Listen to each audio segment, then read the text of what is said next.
አሜን። በእውነት ጌታን ማመስገን እግዚአብሔርን ማምለክ ከዚህ የሚበልጥ ነገር ምንም ነገር የለም። በሕይወታችን እኛ የተፈጠርነው እግዚአብሔርን ለማክበር ክብሩን ደግሞ እሱ ሲወስድ እግዚአብሔር ደስ የሚሰኝበት።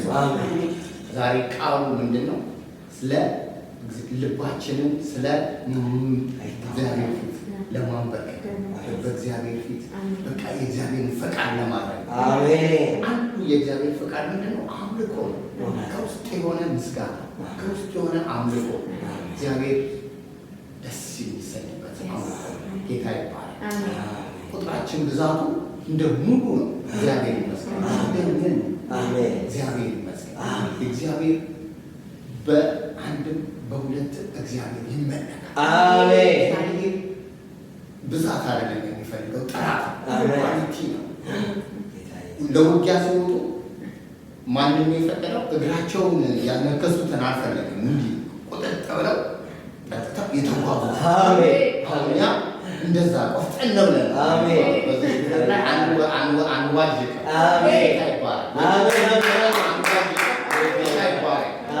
እዚህ የነበረው የአምልኮ ሁሉ ምንድን ነው? በተስፋ ውስጥ ሁሉ የሚያበረታን አባት ወንድም ሻልን እንዳመለክ ነው ደግሞ እንኖርበታል። የጌታ መንፈስ ደግሞ ይሰጠናል። ሳምንት እንግዲህ ጌታ ቢፈቅድ ብንኖር እግዚአብሔር ፊት የጸሎት ጊዜ አለ። እንግዲህ ወንጌላዊ ወይም በወንጌላዊ ታደሰ ቤት ይኖራል። ግን ዋትሳፕን ማየት ግድ ይላል። ባለፈው ሳምንት እኔ ትንሽ ተጉዤ ነበረ። ዋትሳፕን አላየሁም። እኔ ስራ ጨርሼ ለመሄድ ብቻ ነበረ ስጣደፍ የነበረው እና አልመጣልንም እና በቃ ሳምንቱም ደግሞ ስራ ትንሽ ከበድ ብሎ ነበረና አይማ መጸለይ ያለብኝ የፈለገ ነገር ነው። ግን የእግዚአብሔር መንፈስ ምንድን ነው? መዝሙር እየሰማሁ እዛ ስደርስ አልታወቀኝም እና በኋላ ደወልኩ ግራ ላይ በኋላ ስደወል ነገሩኝ። ስለዚህ ዋትሳፕ መከታተል ግድ ይለናል ማለት ነው። ሲኖር በእግዚአብሔር ፊት ተሰባስበን አንድ ላይ እንጸልያለን። ክብር ለኢየሱስ ይሁን። አሁን ደግሞ እግዚአብሔር ቢፈቅድ ደግሞ እንደ እግዚአብሔር የእግዚአብሔር ሰው ወንጌላዊ ታደሰ ደግሞ የእግዚአብሔርን ቃል ያመጡልናል። እግዚአብሔር እናመሰግናለን። እግዚአብሔር ቃል እንገባለን ማለት ነው። ጌታ ይባርካል።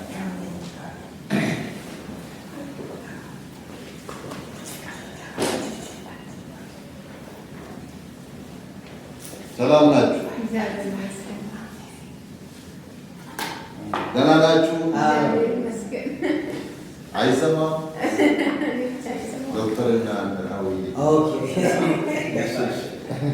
ይሰማል? እግዚአብሔር ስሙ የተባረከ ነው። አሁን ያለንበት ዘመን ጥሩ ዘመን አይደለም፣ ከባድ ዘመን ነው። ለክርስትና ዘመን የመጨረሻ ከባድ ዘመን ነው ለክርስቲያን ማለት ነው። በዚህ ለዓለማውያኖችም ደግሞ በዚህ ዘመን ቀላል የሚባል ዘመን አይደለም። ጌታ ኢየሱስ ክርስቶስ የመጨረሻ ለሐዋርያቶች ያስጠነቀቀው ለሐዋርያቶች የነገረው አንደኛው የሚመጣው የመጨረሻው ዘመን ከባድ እንደሆነ በጣም ነግሯቸዋል። እግዚአብሔር ስሙ የተባረከ እና ይህ ዘመን ማስተዋል ያስፈልጋል። ምንድን ነው ዘመን? የሚበላ አለ፣ የሚጠጣ አለ፣ ለሰው ልጅ የሚያስፈልገው ሁሉ ነገር አለ። መንፈሳዊ ነገር ግን የወደቀበት ነው። መንፈሳዊ ነገር እግዚአብሔር የማይፈራበት በልምድ ዝም ብሎ በልምድ አለ አይደል? የኦርቶዶክስ ታሪክ ስታነቡ ኦርቶዶክስ የመጀመሪያ ሲጀምር 4 ነገሮች አሉ። ቅባት የሚባል አለ፣ ብርሃን የሚባል አለ፣ የተለያዩ አሉ። በጣም የእግዚአብሔር ስራ የሚሰራበት የነበረው መጨረሻ ላይ በአፄ ዘርዓ ያዕቆብ ዘመን መሰለኝ በጉልበት ጣዖት የሚያመልኩ፣ ዘንዶ የሚያመልኩ፣ ተራራ የሚያመልኩ፣ ዘፈን ማነው ዛፍን የሚያመልኩ ከዚህ መልክ ወልደ ማርያም ከዚህ መልክ ገብረ ማርያም ከዚህ በምን ኦርቶዶክስ ተደባለቀና ምን ይዞ መጣ? እንዳለ ይዞ ወደ ቤተክርስቲያን ገቡ ማለት ነው። እና አንድ መጽሐፍ ሲያነብ ደብረ ብርሃን የሚባለው ክርስቲያኖች በጣም የተጨፈጨፉት ብርሃን የታየበት ነው እንደ መጽሐፍ ነበር። እና እነዛ ቅባት የሚባሉት ሰዎች በሙሉ አጠፏቸው። አሁን ይህ ዘመን መንፈሳዊ ዘመን በክርስትና ዘመን 60ዎቹ 50 ምናምኖቹ ውስጥ መንፈስ ቅዱስ የሚሰራበት ቀጥታ ለሰዎች መንፈስ ቅዱስ ወንጌል የሚሰበክበት ክርስቲያኖች በሌሉበት ቤተክርስቲያን በሌለችበት የእግዚአብሔር መንፈስ የሚተላለፍበት ዘመን ነበር በኢትዮጵያ ማለት ነው። አሁን ያለነው ግን ቀጥታውኑ ቤተክርስቲያን ውስጥ ምን መስሏል? ልምድ ወደ የኦርቶዶክሷ ቀጥታ ወደኛ ገብታለች ማለት ነው። እና በጥንቆላ ትንቢት የምነገርበት በጥንቆላ መልእክት የሚተላለፍበት የሰው ልብ የተሰረቀበት እግዚአብሔር የማይጠራበት ዘመን ላይ ደረሰ ማለት ነው። ስለዚህ በጣም ይሄ ዘመን የሚመች አይደለም። እና ትናንትና አንድ ሰው የሄድኩበት ቦታ ነበረ እና ለእኔ ትልቅ ትምህርት ነው፣ ለእሱ ግን አላወቀም አልገባውም። እና ይነግረኛል ቤተክርስቲያን በነፃ አሜሪካ ሀገር ውስጥ እየታደለ ነው አለ። ቤተክርስቲያን ሰዎች ሽማግሌዎች ናቸው፣ ሌሎች ትቶ አሁን ቤተክርስቲያን አንዳንድ ቦታ እያገኙ ነው አለ። ምን መሰላችሁ? ይሄ የደስታ ሳይሆን የሀዘን ዜና ነው። የሀዘን ዜና አሁን ጌታ ኢየሱስ ክርስቶስ የተናገራቸው በመጨረሻ ዘመን የሚሆነው እየሆነ ነው ማለት ነው። ቤተክርስቲያን አሁን በነፃ መሰረት ማለት ሰው ከሌለ ምን ማለት ነው? ምን ይጠቅማል? ጌታ ኢየሱስ ክርስቶስን ምን አሉ ሐዋርያቶች? ማነው ሐዋርያቶች አብሮ የበጉ ሐዋርያቶች አንት እያገረ ኢየሩሳሌም ወሰዳቸውና ሊያስደንቁት አጌታ ያለ ፎቅ ይሄ ፎቅ ነው፣ ድንጋይ በድንጋይ ላይ አንድ ቀን ይፈርሳል። እና ቤተ ክርስቲያን በነፃ መገኘት የሚያስደስት ሳይሆን የሚያስለቅስ ዘመን ቤተ ክርስቲያን ፈርሳ ማለት ነው። እና ከባድ ዘመን ስለሆነ ዛሬ ትንሽ የሆነውን ነገር በዚህ ጉዳይ እንነጋገራለን ማለት ነው። ስሙ የተባረከ ይሁን። እና ይሄን ዘመን ማስተዋል ያስፈልገናል። በጣም አድርገን የምናስተውል ዘመን ስለሆነ የመጀመሪያው መጽሐፍ ቅዱስ ማቴዎስ ወንጌል ምዕራፍ 24 ቁጥር 32 እስከ 34 አነብና ከዛ እንጸልይና እግዚአብሔር ካላለ እናነባለን። እግዚአብሔር ስሙ የተባረከ ይሁን። እንደዚህ ይላል፣ ምሳሌውን ከበለስ ተማሩ። ጫፏ ሲለሰልስ ቅጠሏም ሲያቆጠቁጥ ያን ጊዜ በጋ እንደቀረበ ታውቃላችሁ። እንዲሁም እናንተ ደግሞ ይህንን ሁሉ ስታዩ በደጅ እንደቀረበ ትወቁ። እውነት እላችኋለሁ ይህ ሁሉ እስኪሆን ድረስ ይህ ትውልድ አያልፍም። ሰማይና ምድር ያልፋሉ፣ ቃሌ ግን አያልፍም። ስለዛች ቀንና ስለዛች ሰዓት ግን ከአባት ብቻ በቀር በሰማይ መላእክት ቢሆን ልጅም ቢሆን የሚያውቅ የለም። የኖህ ዘመን እንደነበረ የሰው ልጅ መምጣት እንዲሁ ይሆናል። በዛች ወራት ከጥፋት ውሃ በፊት ኖህ ወደ መርከብ እስከገባበት ቀን ድረስ ሲበሉ ሲጠጡ፣ ሲያገቡ ሲጋቡ እንደነበሩ የጥፋት ውሃ መጥቶ ሁሉን እስከወሰደ ድረስ እንዳላወቁ የሰው ልጅ መምጣት ደግሞ እንዲሁ ይሆናል። በዛን ጊዜ ሁለት ሰዎች በእርሻ ይሆናሉ፣ አንዱ ይወሰዳል፣ አንዱ ይቀራል። ሁለት ሴቶች በወፍጮ ይፈጫሉ፣ አንዲቷ ትወሰዳለች፣ አንዲቷም ትቀራለች። ጌታችሁ በምን ሰዓት እንዲመጣ ታውቁምና እንግዲህ ንቁ ይላል። እንጸልይ። እግዚአብሔር አምላካችን ሆይ እናመሰግናለን። በዙፋን ስር ሰብስበናል። እግዚአብሔር ቃልን የምንሰማ ለፍርድ ሳይሆን ቃልን የምንሰማ እግዚአብሔር አምላካችን ሆይ መንግሥተ ሰማያትን ለመውረስ እግዚአብሔር ሆይ እኛ ተርፈን ሌላውን የምናተርፍ እንድንሆን እግዚአብሔር አምላካችን ከጨለማ አምልጠን በብርሃን ውስጥ እንድንመላለስ እንድትረዳን ጌታ ኢየሱስ ሆይ እንለምንሃለን። እግዚአብሔር አምላካችን ሆይ በመጨረሻው በስሜ ትንቢት አልተናገርንምን?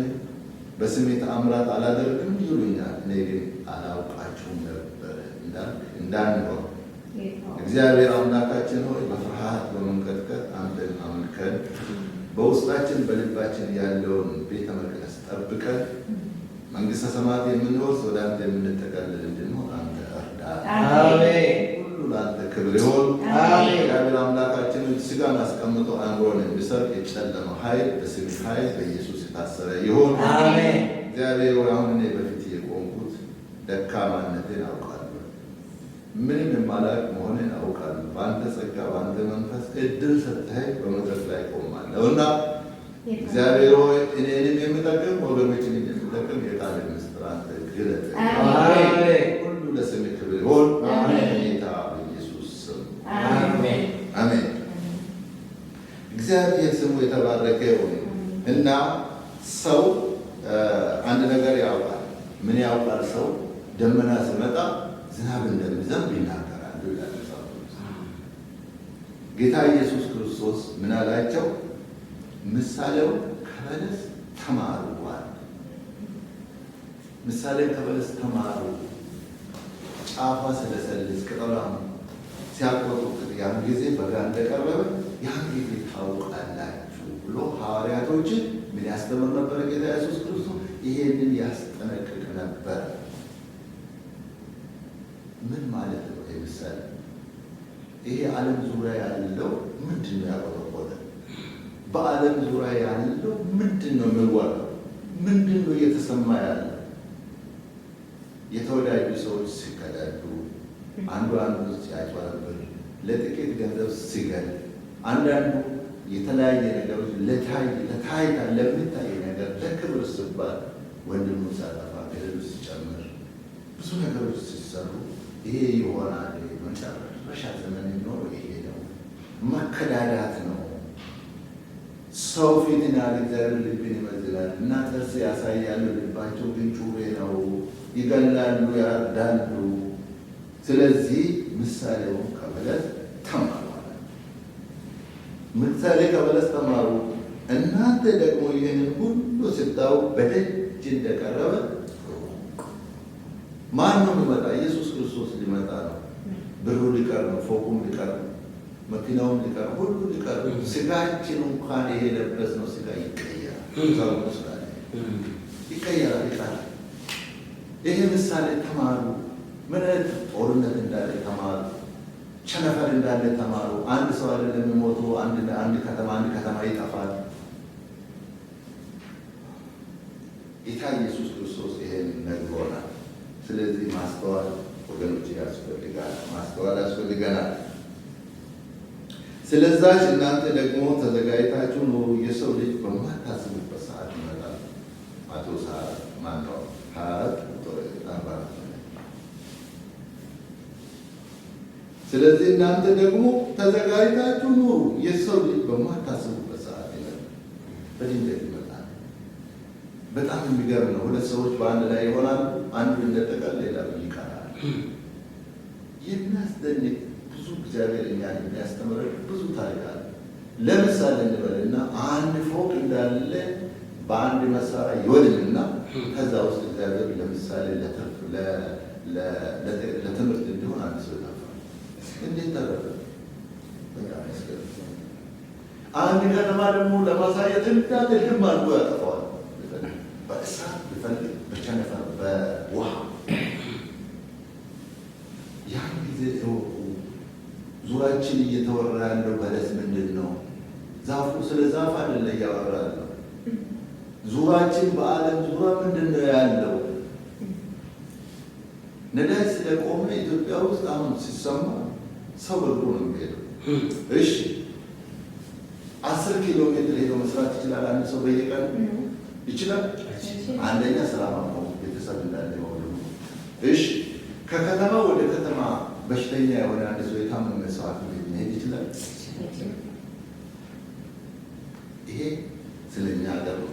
ጦርነቱ ከከተማ 5 ኪሎ ሜትር አይቻልም። የትም ቦታ መሄድ አይቻልም በኢትዮጵያ ውስጥ።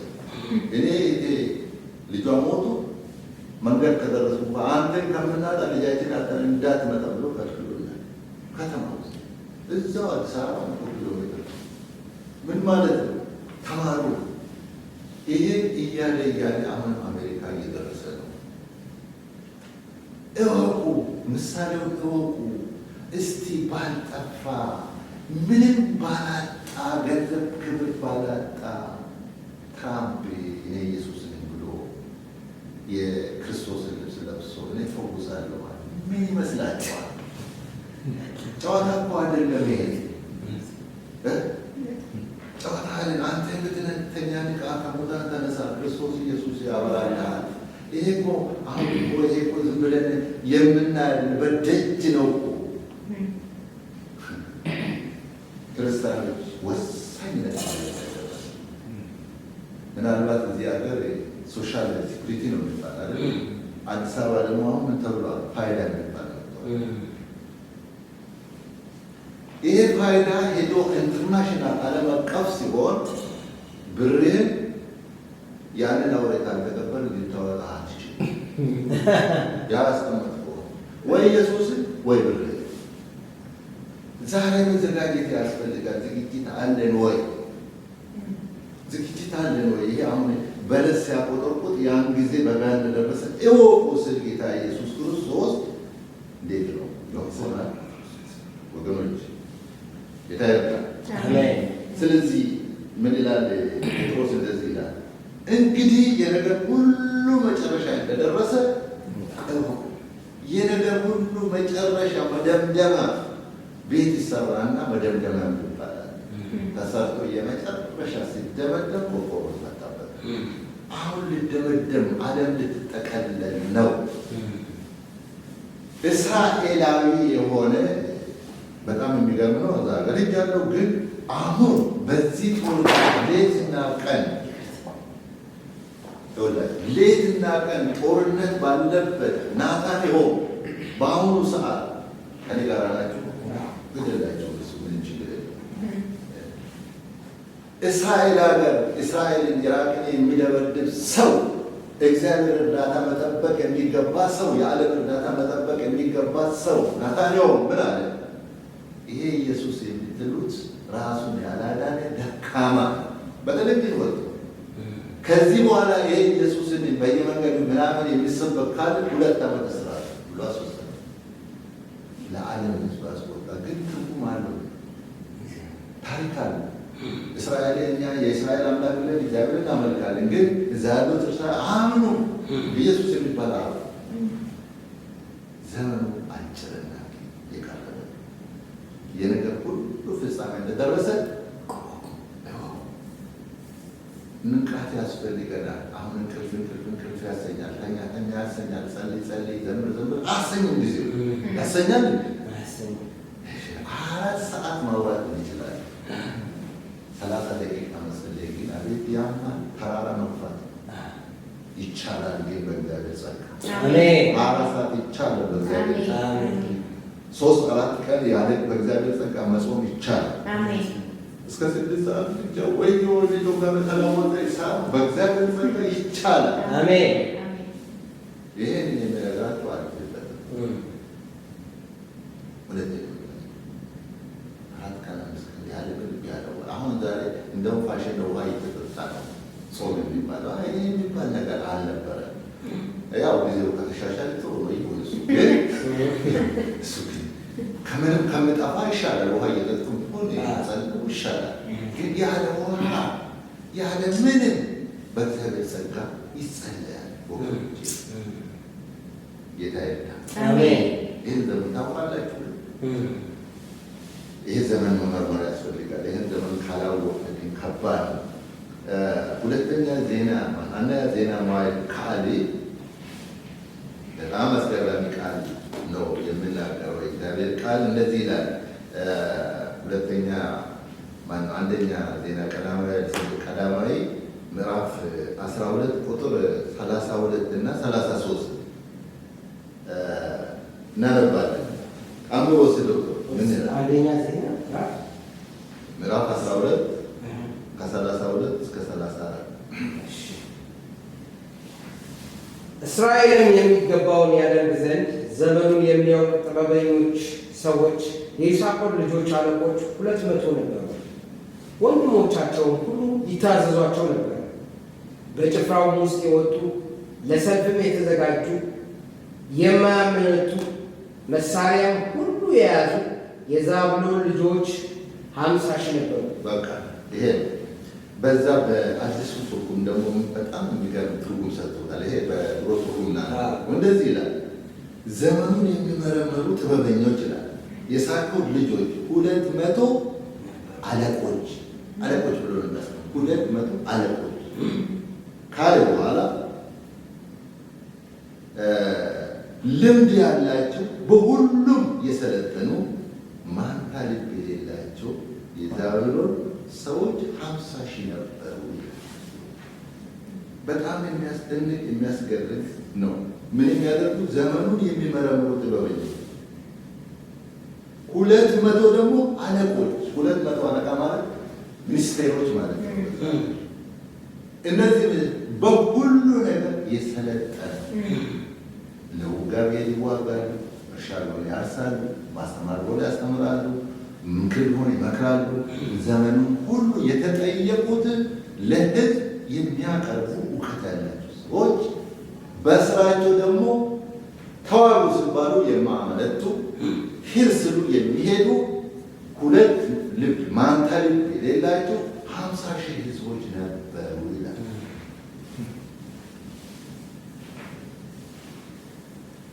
ዘመኑ የሚያውቁ ዘመኑን ማወቅ በእግዚአብሔር ጥበብና እውቀት ካልሆነ አይቻልም። ዛሬ 2 ሰዎች ይተማመናሉ። ማንታ ልብ እዛ ላይ ምንድነው የማያመነቱ ነው። በቃ ይሄዳሉ ልክም የማየ ወራላይ ማለት ማንታ ልብ የሌላቸው የቆረጡ ዘመኑን የሚያስተውሉ የሚመረምሩ ነበሩ ይላል። ዛሬ አሁን ሰው ጋር ስትሄዱ ስለ ነዳጅ ያወራል፣ ስለሚበላ ስለሚጠጣ ያወራል። ስለ እግዚአብሔር መንግስት ይሄ ከተማ እዚህ ከተማ አደመ ወደመ፣ በእሳት ወደመ፣ ወቸነፈር ወደመ፣ በመሬት መንሸራተት ወደመ እንደ ያውቃል። በቃ ይኸው እና አንድ ተረት አለ። የፋሲካ በግ በምን ትስቃለች?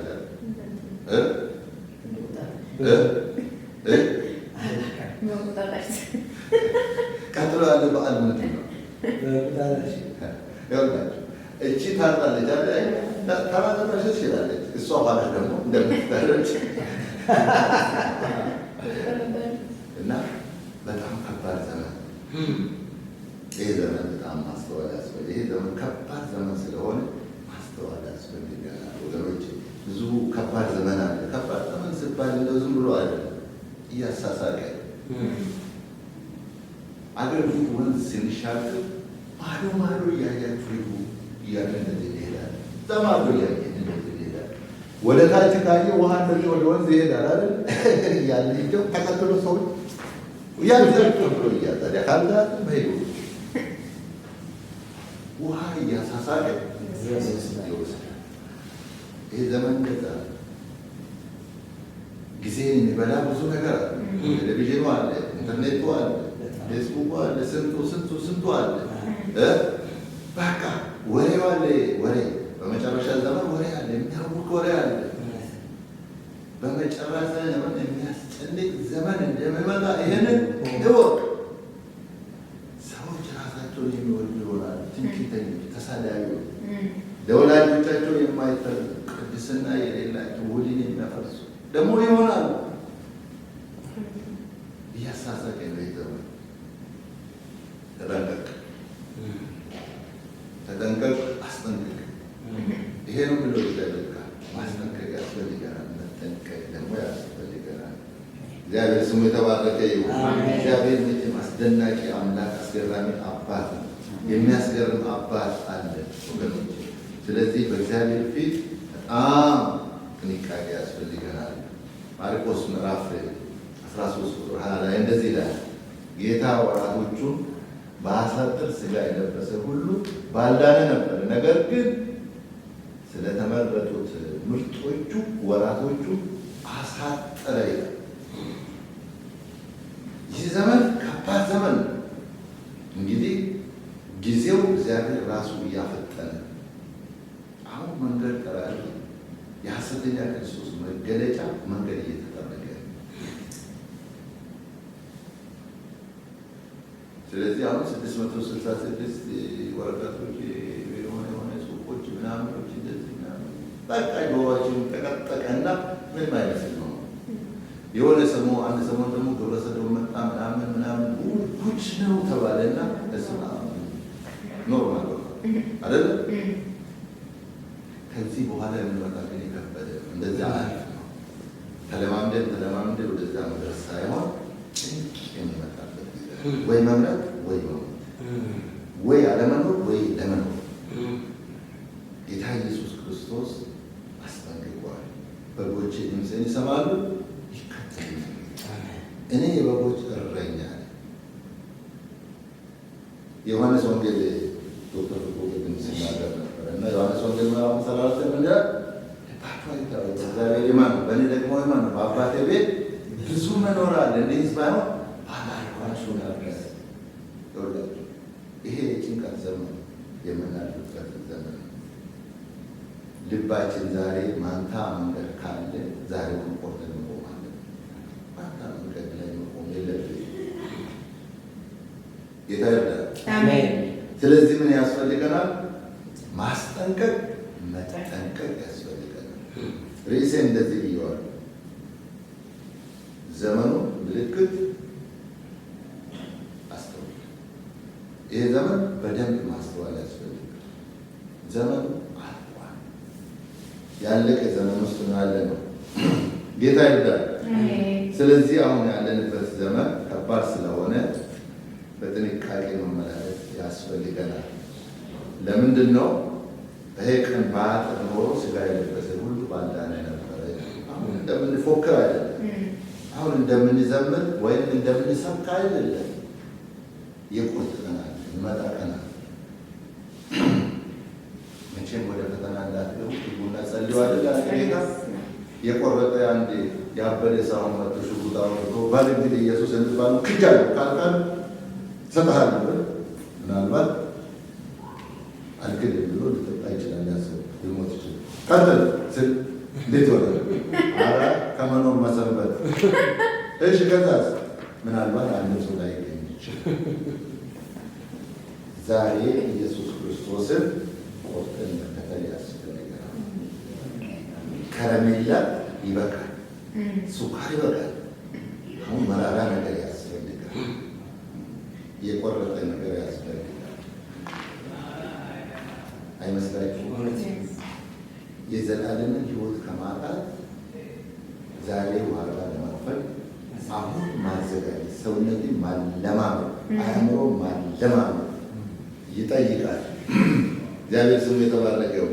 ይህን ዘመን ማወቅ አለብን ለማለት ነው። ስለዚህ እንግዲህ ጥበበኞች ሁኑ፣ ቀኖቹ ክፉዎች ናቸውና ዘመኑ ዋጁ። ቀኖቹ ምንድን ናቸው? ክፉዎች ናቸው። ጌታ ይባል። እናምሮ መሰለኝ ይሄ ነገር በደንብ እናስተውልና እናምሮ። እግዚአብሔር ይመስገን። ኤፌሶን ምዕራፍ 5:15 ላይ ነው። እንግዲህ እንደ ጥበበኞች እንጂ ጥበብ እንደሌላቸው ሳይሆን እንዴት እንድትመላለሱ በጥንቃቄ ተጠበቁ፣ ቀኖች ክፉዎች ናቸውና ዘመኑን ዋጁ። በጥንቃቄ መመላለስ ያስፈልጋል። ምን ስለሆኑ? ቀኖቹ ክፉዎች ናቸው፣ ዘመኑን ዋጁ። ግዙ ማለት ነው። ዘመኑ ብዙ ነው። ዘመኑን ዋጁ። ያልፋል። የማያልፍ ነገር ሁሉ ያልፋል ወገኖች፣ ያልፋል። ሁሉ ነገር የማያልፍ ክብርም ያልፋል። ጉብዝና ማን ነው ያልፋል። እርጅናም ሊመጣ ይችላል።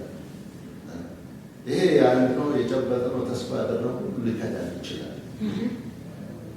የማይከዳ ማለት ኢየሱስ ብቻ ነው። በድንቅ ቀን በችግር ቀን የማይከዳ እሱ ብቻ ነው።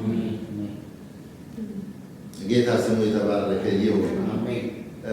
ቀኖቹ ክፎች ናቸው፣ ዘመኑን ዋጁ ስል ዘመኑን መግዛት ያስፈልገናል። ዘመኑን የምንገዛው ደግሞ በእግዚአብሔር በአባታችን ተስፋ በማድረግ ነው።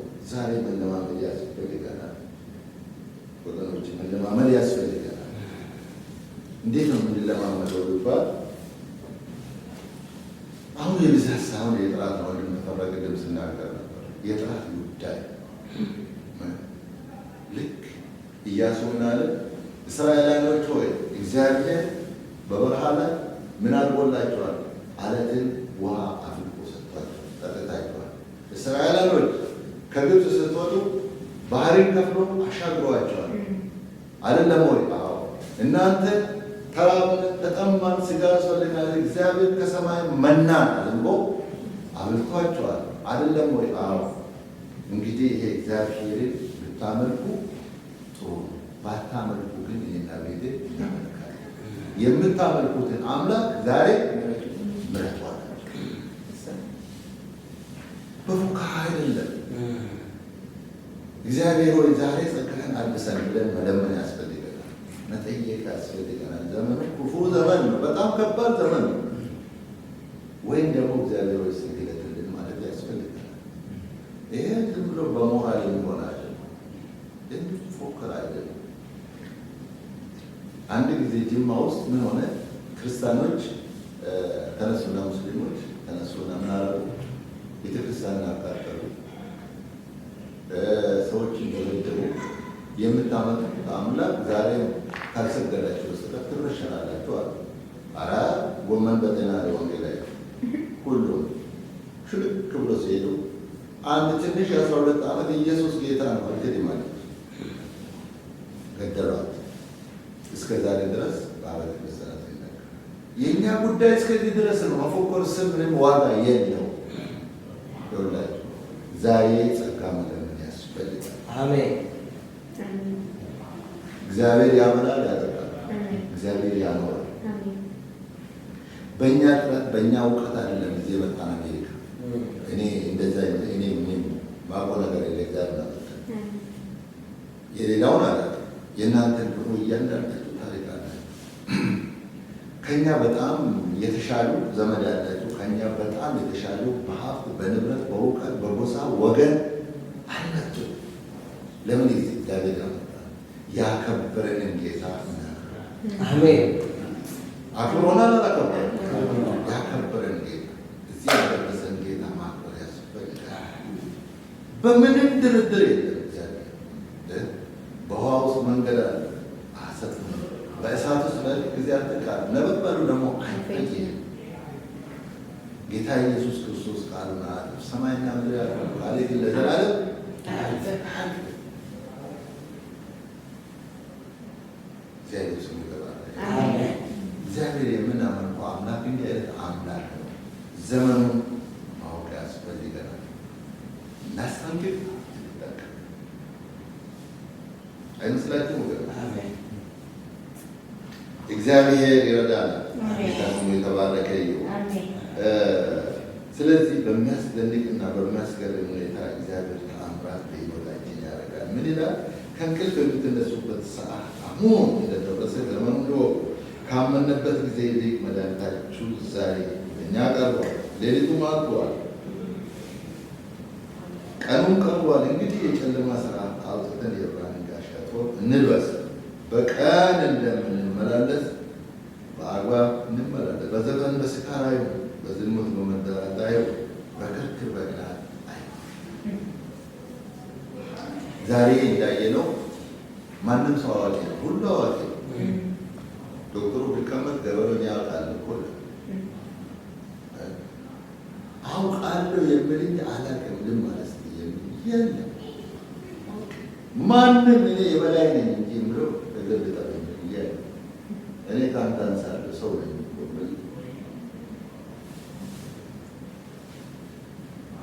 በቀን እንደሚገባ በአግባብ መመላለስ እንደሚያስፈልገን እግዚአብሔር ቃል ነገር ምንድን ነው ብለው ቀኑ ቀርቧል፣ እንግዲህ የብርሃንን ጋሻ ጦር ልበሱ።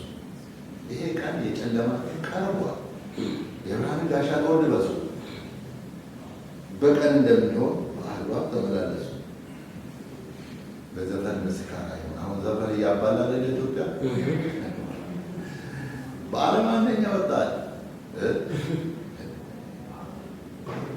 እና አንድ ሰው ሲያስተምር አይቼ ይሄ ቶ መስቀል ነች እና ቶ ማለት የሚመለክ የግብፅ አምልኮ ባዕድ ግን እሷን አንጠልጥሎ እሱን የሚከተሉ አምልኮ ባዕድን እሱን ያሳያሉ።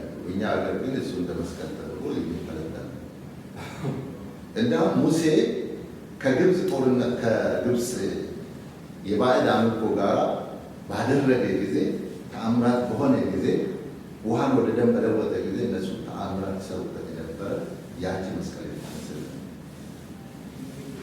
ያንን ይዞ በጥሞና በመተት በድግምት ይሄንን ያደረገው ሰው በቃ ህዝቡን አሁን ቅድም ሳየው ዜና 120 ሰው ታስሯል። በዚህ ሰው የሞተ ሊኖር ይችላል። ከዛም ጊዜ የታወቀ እና መጨረሻ ከባድ ዘመን ስለሆነ ማስተዋል ያስፈልገናል። ምን ይላል? በአግባብ ተመላለሱ፣ በዘፈን በስካር አይሁን፣ በዝሙት በመዳራት አይሁን፣ በክርክር በቅናት አይሁን። ቅናት አንድ ሰው ጥሩ ጫማ ካደረገ እንዴ ከኔ በለጠ ብሎ የሚቀና ሰው አለ። አንድ ሰው ልብስ የለበሰ እንደሆነ በእንዴ ኬታ እኔ እኮ በማንኛውም በጣታለሁ እንዴ ሰርቃ ሊሆን ይችላል ወይ ስጦታ ሰው ሰጥቷት ሆነ ሰልባጅ ሊሆን ይችላል። ወገኖች ይሄ በእውነት የቅናት መንፈስ የክፋት መንፈስ እንዳይገኛ ማስተዋል ያስፈልጋል። ወገኖች እኔ እኛ አብይን ተቃወምን እንበል፣ በቃ እሱ የፈለገው መጥፋት አለበት። የወንድም ወይ አንተ ዛሬ ትቀመጣለህ ምቀመጣለህ። እኔ የፖለቲካ ሀሳብ ድጋፍም የለኝም፣ ግን አንድ ሰው ከፍ ብሎ ሰማይ ላይ የሚጠጋ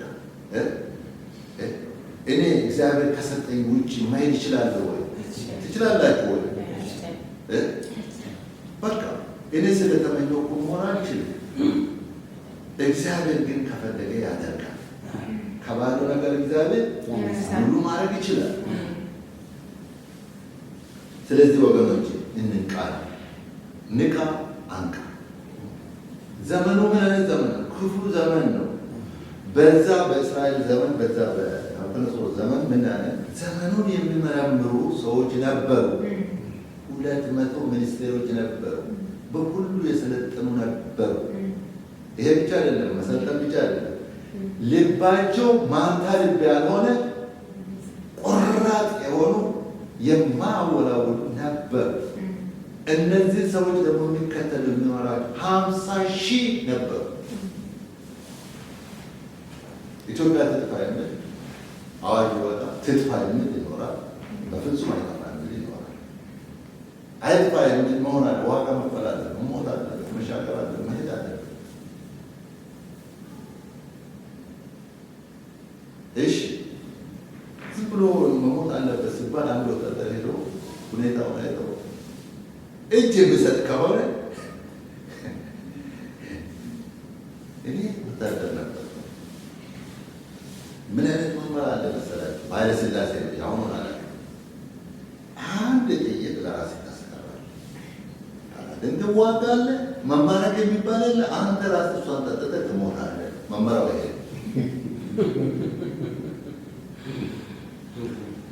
አሁን የሚማረክ ነው እንጂ ራሱን ያጠፋል።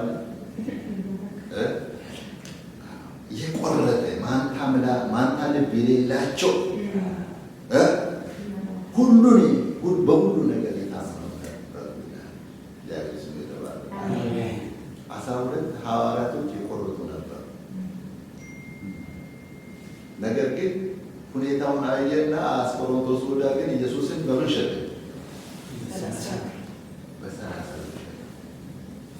እሷንም ደግሞ አልበላንም። እሷን ቦታ ይቻለሁ ወደ ሸለቆ ውስጥ ነው እንደዚህ ልጅ ያለ ወደ ሸለቆ እንትና ስነግሩ ነው ሲያሳዩ ነው እስራኤል አለ አስቆሮንቶስ ላይ ተሰቀለበት። ይሄ ጫካ ውስጥ ነው። ጫካው ዛሬ እንደው ወደ ወንዝ አለ። እዛ ላይ ተሰቀለበት። ዛሬ አሁን እኛ የምንሆነው ሳናውቅ ዘመኑን መርምረን ቆርጠን ከእግዚአብሔር ጋር ዛሬ ወስነን መጓዝ ያስፈልጋል። የቆረጠ መሆን አለበት። ምንም ይምጣ ጌታ ኢየሱስ አንተ ትረዳኛለህ፣ ከአንተ ሌላ ወዳጅ የለም፣ ከአንተ ሌላ አባት የለም፣ ከአንተ ሌላ ምንም የለም። በተለይ እዚህ ሀገር እንዳስተዋልኩት ይሄ ሀገር ጫካ የሆነ ችግር ቢገጥማችሁ ሰማይ ናት ምድር ብረት የምትሆን ይመስለኛል። አክስቴ ጋር ሄዳለሁ አጎቴ ጋር ሄዳለሁ የምትሉት አላችሁ ይመስለኛል። እኔ እንደው ቀጥ አድርጉልኝና የገሰሰው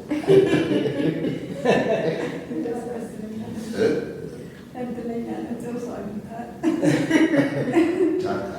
ስለዚህ አሁን የማይከዳ ወዳጅ ዛሬ መጣበቅ ያስፈልጋል። የማይከዳ ወዳጅ፣ የቆረጠ ወዳጅ፣ ማንታ ልብ የሌለው ወዳጅ እሱ ኢየሱስ ይባላል። አሜን። መከተል ያስፈልጋል። ጌታ ስም ይባላል። ስለዚህ ጌታ ኢየሱስ ክርስቶስ ምን አለ? ቀኖቹ ባጥሩ ኖሮ ስጋ የለበሰ ሁሉ ባልዳነ ነበረ። እናት ልጇን ትሰጣለች። ልክ እስራኤል ሀገር አርዶ እንደበሉ ማለት ነው። ይሄ ዘመን ከባድ ዘመን፣ አስጠንቅቆ ተጠንቀቅ።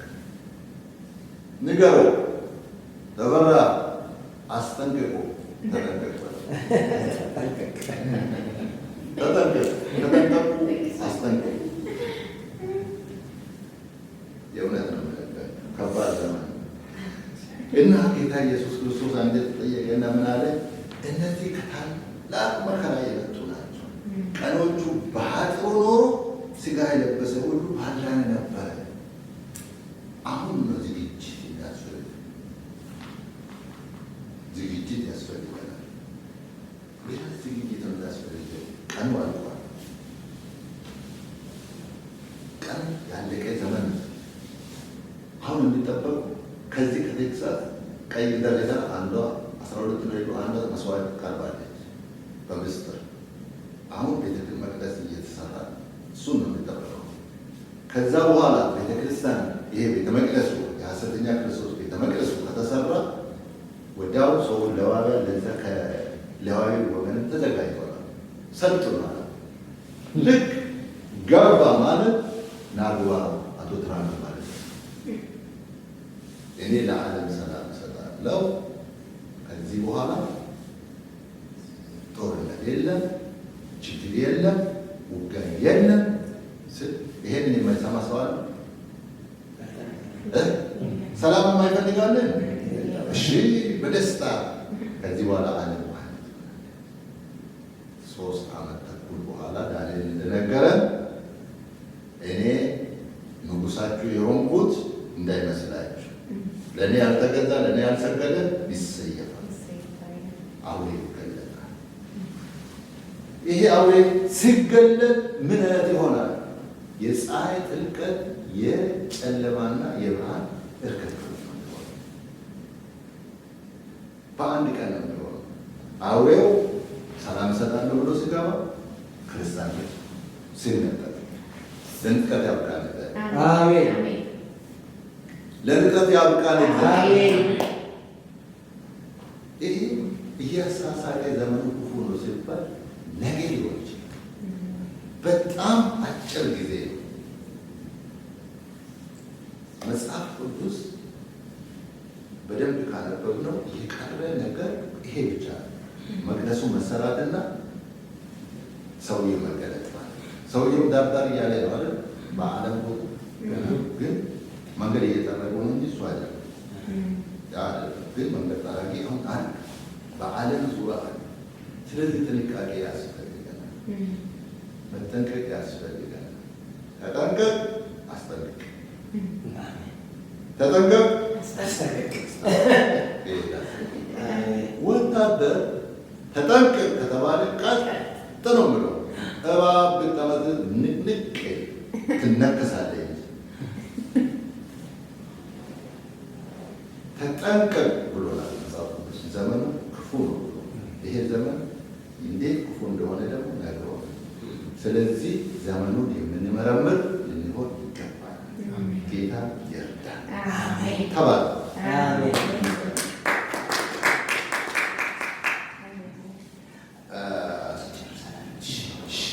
ጌታ ኢየሱስ ይባረክ። በጸሎት እንጨርሳለን። ጌታ ኢየሱስ ይባረክ። ሃሌሉያ። እግዚአብሔር አምላክ የተመሰገነ ይሁን። ጌታ የተባረከ ጌታ በእውነት ደስ ይለኛል። አንዳንድ ቀን እንድናመሰግነው ቀን ያመጣል። አንዳንድ ቀን ደግሞ በጣም እግዚአብሔር ወደፊት ያለንን ተስፋ ይነግረናል፣ ኢንስፓየር ያደርገናል። ዛሬ ደግሞ የሚገርም እንድንጠነቀቅ ጌታ ይሄንን ቃል ወንድማችን ላይ ሲያገብደው ዝም ብሎ አለ እና እግዚአብሔር አምላክ እርግጠኛ ነው ብዙ ጸልዮ ብዙ ደግሞ ጌታን በጣም ጠይቆ ያመጣና እግዚአብሔር አምላክ እስቲ እናመስግን እንጸልይ። ጌታ ሆይ ባርካለሁ፣ እናመሰግናለን። በእውነት እግዚአብሔር የሚወዳቸው ነው እንደዚህ የሚያስጠነቅቃቸው፣ የሚገስጻቸው፣ የሚቆነጥጣቸው የሚወደው ልጅ ነው አባት የሚቆነጥ። ጌታ ኢየሱስ የተባረከ ነው። እግዚአብሔር አምላክ እንድንጠነቀቅ ዘመኑን እንድንዋጅ ቀኖች ክፉዎች እንደሆኑ ስለተናገርከን ዛሬ እናመሰግናለን። በእውነት ባሪያህን ተጠቅመ ደግሞ እግዚአብሔር አምላክ ሆይ በዚህ ቀን ላይ ጌታ ሆይ አባት ቀኑ ሳያልፍ ሳይጨልም ሃሌሉያ ሳይደነዝ በጌታ በኢየሱስም ጊዜው ሳያልፍብን በጌታ በኢየሱስ ክርስቶስ መለኮታዊ ያንተ የሆነ የእግዚአብሔር ጸጋና ቅባት በእኛ ላይ ስለመጣ ተመስገን። በጌታ በኢየሱስም ጌታ ሆይ ቃሉን ላከ ፈወሳቸው ተብሎ እንደተጻፈ አቤቱ እግዚአብሔር ከመከራ ስጋት አዳናቸው። ጌታ ሆይ ካሁኑ ጌታ ስላስጠነቀቀን እናመሰግናለን። ካሁኑ ጌታ ሆይ መጠጊያችን አንተ እንደሆንክ እግዚአብሔር ኢየሱስን ይዘን ተጠንቅቀን እንድንቆም በቦታችን እንድንቆም ጌታ ሆይ በዚህ ምድረ በዳ በዚህ ጨለማ በዚህ ከባድ ዘመን ውስጥ በምንኖርበት በዚህ አሜሪካ ውስጥ እግዚአብሔር በማንም ይደርስልናል በማንንበት ሰዓት ውስጥ በጣም ጌታ ይባረክ። አንተ ከጎናችን እንደሆንክ ስለነገርከን እናመሰግናለን። ታማኝ ወዳጃችን ብቻ ስለሆንክ ተመስገን። እግዚአብሔር አምላክ እያንዳንዱ ቀን ጌታ ሆይ እግዚአብሔር ሆይ አንተ ባሰብክልን ዓላማ እንድናሳልን ጸጋ እንዲበዛልን ጌታ ሆይ ጸጋ ይብዛልን። በጣም አቴንሽናችን የሚወስድ በኢየሱስ ስም እግዚአብሔር ከጸሎት የሚያርቀን ከመንፈስ የሚያርቀን ከቤተ ክርስቲያን የሚያርቀን ብዙ ነገር አለ። ጌታ ቲክቶኩ፣ ሶሻል ሚዲያው፣ ሰው ወሬው ብዙ አለ። እግዚአብሔር አምላክ ሆይ በኢየሱስ ክርስቶስ እንድንዋጅ ጊዜያችንን እምቢ እንድንል ጌታ ሆይ ሌሎኛ ማምለጠ ሌሎችን የምናስመልጥበትን ጸጋና ጉልበት እንድታበዛልን በኢየሱስ እንጸልይ። እግዚአብሔር አምላክ ሆይ በዚህ ምድር ላይ በዚህ ከተማ ላይ በተለያየ ሁኔታ አሁን ተጨንቀው እቤታቸው ቁጭ ብለው ቲክቶክ እያዩ ወይ ደክሞኛል ብለው በተለያየ አቅጣጫ ቁጭ ብለው ያሉት ሁሉ እግዚአብሔር ሆይ መጥተው እግዚአብሔር ሆይ ከኛ ጋር ጌታን ደግሞ እግዚአብሔር አምላክ ሆይ ርስት አድርገው እንዲይዙ እንጸልያለን። አሜን። በዚህ ክፉ ዘመን ጌታዊ ስለረዳን ተመስገን። አሁንም እግዚአብሔር አምላክ ሆይ ስለፈሰሰው ጸጋ እናመሰግናለን። ስለሰጠህን በቃ መልካም ባሪያ ስለ ወንጌል የታደሰ እግዚአብሔር አምላክ ታማኝ ባሪያ ዘመኑን ሁሉ ስላገለገለ ጌታዊ እናመሰግናለን። በዚህም እግዚአብሔር ሆይ እግዚአብሔር አምላክ ፍሬያማ እንድታረጉ ደግሞ እንጸልያለን። እግዚአብሔር አምላክ ሆይ በሱ ምክንያት ብዙ ሰዎች ወንጌልን እንዲያገኙ ጌታን እንዲቀበሉ በጌታ በኢየሱስ ክርስቶስ እግዚአብሔር ሆይ ቤተክርስቲያን እንድትሰፋ ጌታ ሆይ መልካምነት በሱ ላይ እንዲገለጽ ጸልይ። ሁሉ ለአንተ ይሁን። አመሰግንሃለን። እግዚአብሔር ይባርካችሁ። እግዚአብሔር ፊቱን ያብራላችሁ። እግዚአብሔር ይባርካችሁ፣ ይጠብቃችሁ። እግዚአብሔር ይባርካችሁ። እግዚአብሔር ሞገስ በእናንተ ላይ ይሁን። እግዚአብሔር ይባርካችሁ።